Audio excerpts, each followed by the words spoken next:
Chapitre 5. Monnaie et financement de l'activité économique. Au cours de cette vidéo, nous verrons la première partie du chapitre intitulée « À quoi sert la monnaie ?» Cette partie sera découpée en deux temps.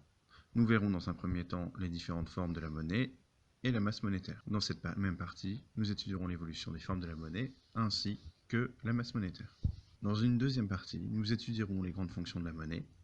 Nous nous intéresserons aux fonctions économiques de la monnaie ainsi qu'à la fonction sociale de la monnaie, puis pour finir aux fonctions politiques de la monnaie. Commençons par l'évolution et les formes de la monnaie. Dans les sociétés dites primitives, l'échange marchand était caractérisé par le troc, qui peut être défini comme le système d'échange d'un bien ou service contre un autre bien ou service. Par exemple, l'échange d'une tomate contre un navet. On parle alors de monnaie marchandise. Ce système présente plusieurs inconvénients. Chaque individu doit posséder le bien ou le service demandé. Il n'y a pas la possibilité de faire crédit. Et les prix relatifs sont discutables. Le troc a progressivement été remplacé par les métaux précieux, ce qui marque la fin de la monnaie marchandise. Il a bien souvent été remplacé par l'or. Puis, par manque de métaux précieux, les pièces de monnaie ont progressivement remplacé l'or. On parle alors de monnaie divisionnaire. À la fin du XVIIIe siècle, début XIXe, est créée la monnaie papier. Ça commence en France avec les assignats.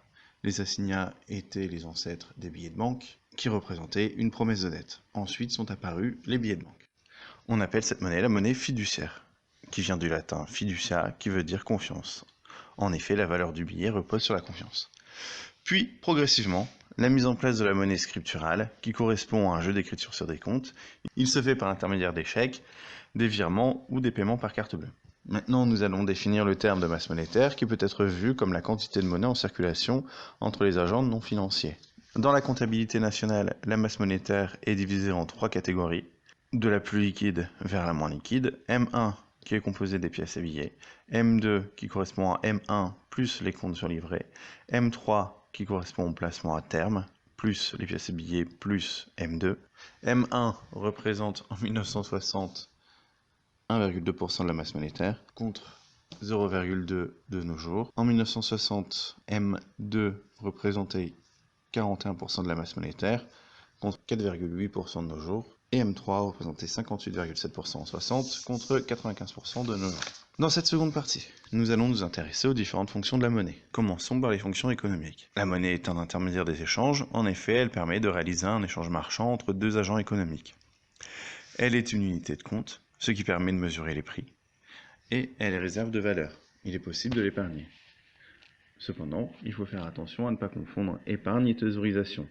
La thésaurisation consiste à ce qu'un agent économique retire son argent du système économique, par exemple, mettre de l'argent dans une tirelire ou le cacher dans son plafond. La thésaurisation, contrairement à l'épargne, n'est pas rémunérée par un taux d'intérêt.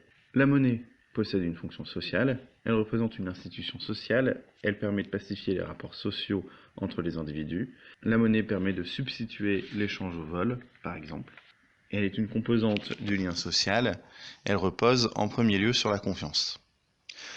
Toutefois, son rôle est ambivalent, elle peut être aussi source de violence dans la société, une violence symbolique entre riches et pauvres.